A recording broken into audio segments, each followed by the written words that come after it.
The Sacred Heart of French Polynesia. In Old Polynesian, Tahiti means rising from the sea, a name that still fits the contours of this place. A volcanic island formed by fire, softened by rain. The outer curve of the land echoes the shape of the reef, as if following the movement of the water itself. Mountains rise gently behind the coast, neither jagged nor defiant, just present. Their slopes are wrapped in green, and their ridges trace patterns older than memory. From above, the land folds inward.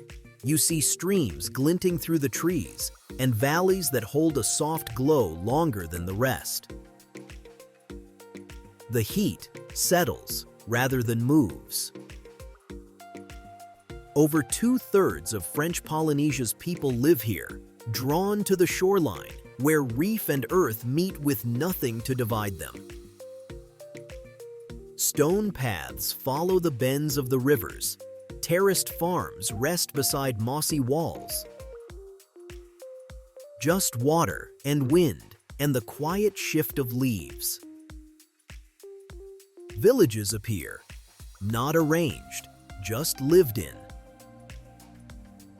Tahiti doesn't try to impress. It remains, it holds, it welcomes.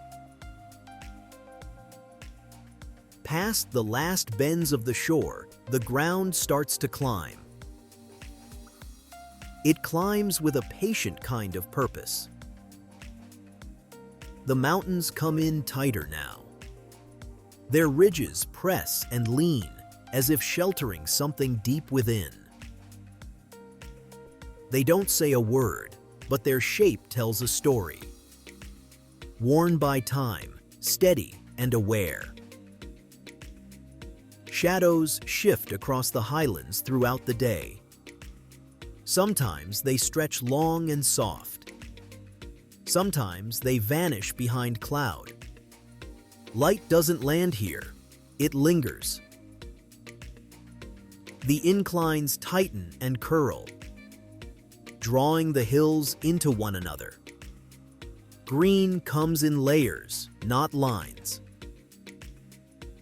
Even in this steep, narrow terrain, winding roads have settled into place, tracing out a quiet rhythm of life across the hills.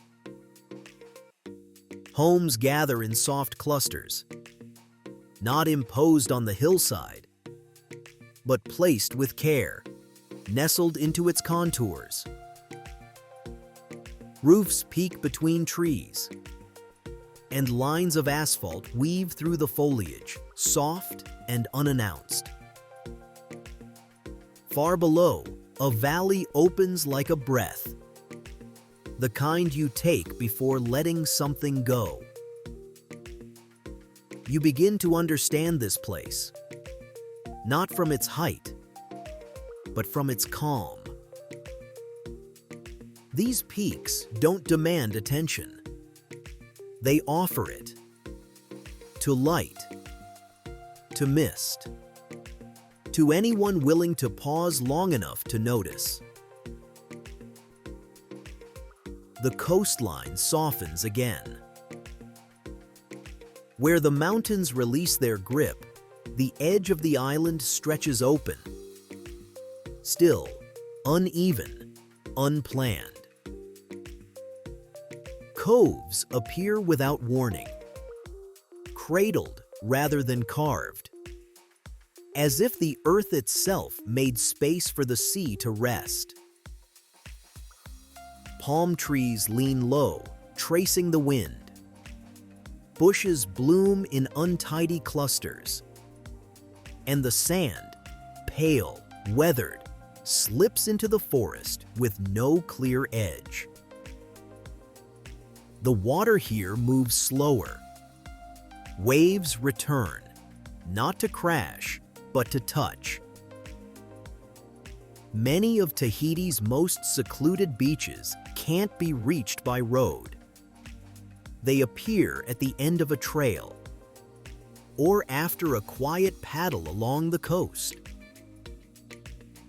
You find them by following sound: the hush of water against rock, the rustle of branches above, or the silence that means no one else is near.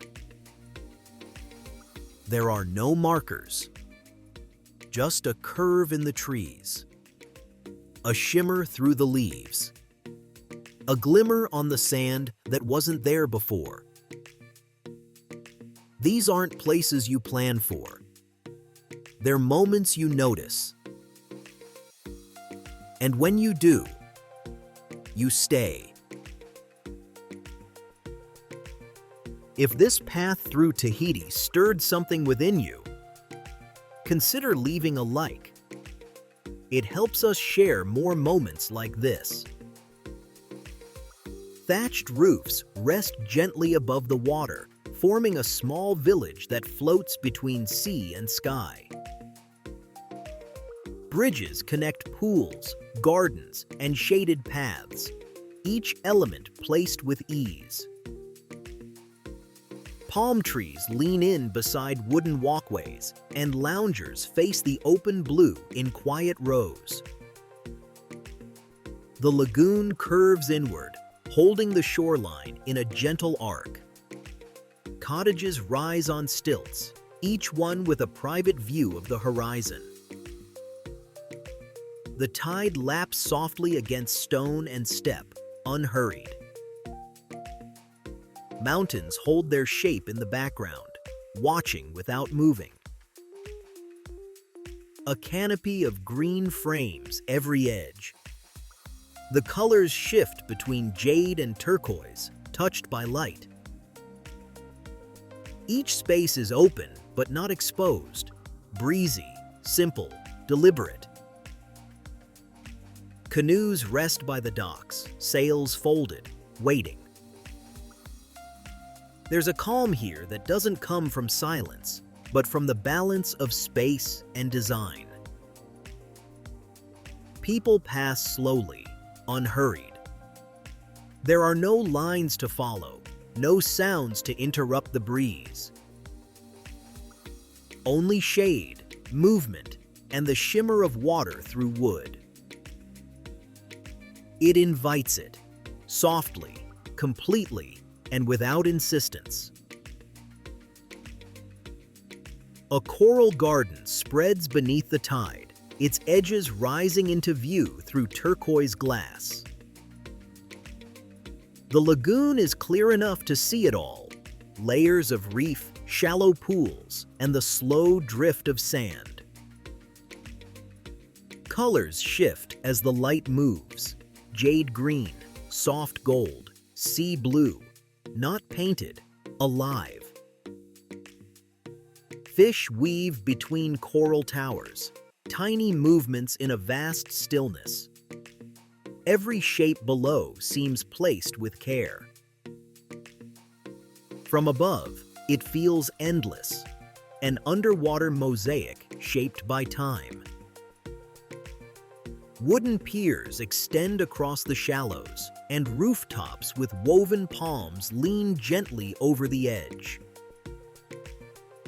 A quiet harmony connects land and sea, not drawn or designed, but discovered. Every stone holds a reflection, every ripple leaves a trace. This is not just water, it's memory, movement, and mirror. A single canoe floats near the shore, anchored but still swaying with the tide. In this stillness, everything breathes. The day exhales its final light. Colors spill across the open sea, not fading, but deepening. They stretch across the waves, catch the crest of the tide, and soften the underbelly of each cloud. The water becomes a mirror, holding every shade of gold and fire. Below the surface, reefs glow quietly, like memories that never left. No sounds interrupt. Nothing pulls away from this stillness. Only presence. Mountains rest beyond the shore, not as borders, but as blessings. This isn't sunset. It's arrival.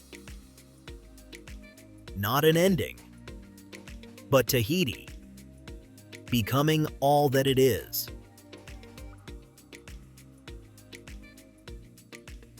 This is World Adventure OS, the operating system for global wonder. Like what you saw? Give it a like. And to keep traveling with us, subscribe and turn on alerts.